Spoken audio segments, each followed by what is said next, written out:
basically do this survival disaster in Japan, be terrible disaster, and the earthquake and all that. So say something that happened. Perhaps this little puppet show and demonstrate will help.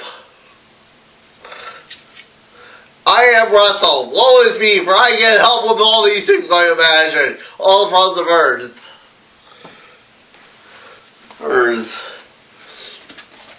I am Sam. Boo-hoo-hoo. I am Sam. I'm Sam. I'm going to...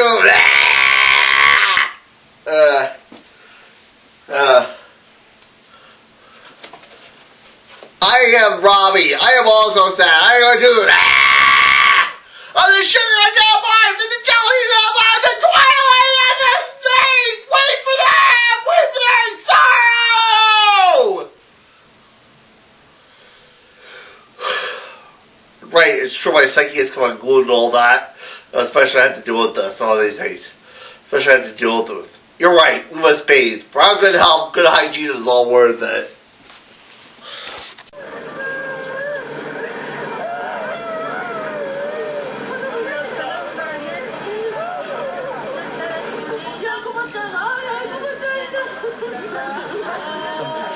That is there, but we wanted to hear, earlier today we asked you a question. Reactor at that same plant lose its cooling system. Meanwhile, search and rescue operations have found more victims, but few new survivors. Still, the government say 15,000 people have in fact been rescued. There are empty shelves and long lines for fuel in Japan. Water and electricity are problematic as well. Shelters are housing thousands who have lost everything. The recent estimate is some 450,000 people right now living in those shelters. Now, we have CNN teams across the hardest hit areas in the region, from Tokyo to Sendai and up the east coast near Ufanato. They're suffering through the same power problems residents are suffering as well, not consistent electricity. So we'll bring them to you as soon as they become available, and we'll only be able to have them up for a short amount of time so they can conserve the electricity they have in their generators. For a city on edge, this sent a frightening chill through its residents. With another big aftershock hitting Japan, authorities immediately issued a tsunami warning for the coastal city of Ishinomaki, and people wasted no time getting out. What is he saying? What is he saying?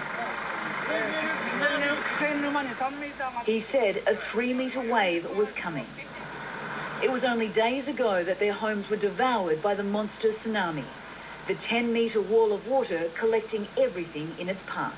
So everyone here in Ishinomaki is on high alert. People are just looking towards the coast, waiting to see if a tsunami will actually hit. The warnings have been going off for the last 15 or 20 minutes. The sirens have been going off. Police have been travelling up and down the roads, particularly those close to the coast, telling people to get out, to move to higher ground. We came across these locals up here who have done just that. They don't want a repeat of what happened here on Friday. Taking refuge on a hillside, dozens of people whose eyes were firmly glued to the horizon. This woman was inside her house when Friday's tsunami struck. She raced upstairs as the water swirled beneath her. This time, she was taking no chances. Nor was this mother of two. As soon as I heard the sirens, she said, I raced to the kindergarten and grabbed my children. I was so scared, I just had to get to higher ground. After half an hour, it was clear the danger was over, but for 64-year-old Oikana Toshikazu, the terror remains. My heart is still racing, he said. I'm really scared there's going to be another tsunami. And as the aftershocks continue, that is the fear these people must live with. Anna Koren, CNN, Ishinomaki, Japan. An eye reporter shows us bare store shelves there. Also in other places, CNN reporters have seen very long lines. Kyung Lao visited an evacuation center in Sendai, but first our Dr. Sanjay Gupta sees how things are going at a shelter in Shikigoma City. This is a little bit of an example of Japanese efficiency and just how they're making this refugee camp work. They're using a swimming pool for water. They're using the water for toilets, for bathing, but they've created a line, a long one, from the swimming pool all the way out here. People literally handing buckets off one to the other to try and get water to places where they need it most. So if you come out here and take a look, you see literally all these volunteers have come together and created this long line of volunteers to make this all happen. In the time that we were here in this refugee camp, we immediately got a sense of just how people are working together to try and accomplish these tasks. They have no idea how long they're going to be here, but they want to make sure that they can take care of their basic needs. Food and water is scarce, but they are starting to come into these evacuation centers.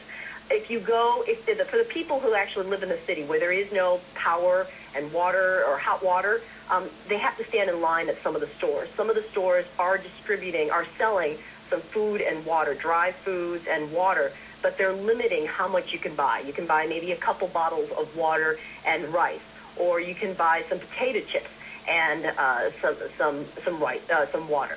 So it's very limited rations across the board. The one thing I will say, too, is that something that's really spectacular, especially if you're a Westerner, is the amount of order and care that the Japanese have for one another, even in the face of this massive disaster. Lines are very orderly. Even people here in the emergency centers, they are helping each other stand up, making sure that everybody is fed and everybody has enough water. Even if they have to give up something, they want to make sure that the community is able to keep moving on. They were the best match couple in ever. The genie got his freedom. And peace was achieved and everyone was happy. And peace was achieved throughout the kingdom. Everything was amazing.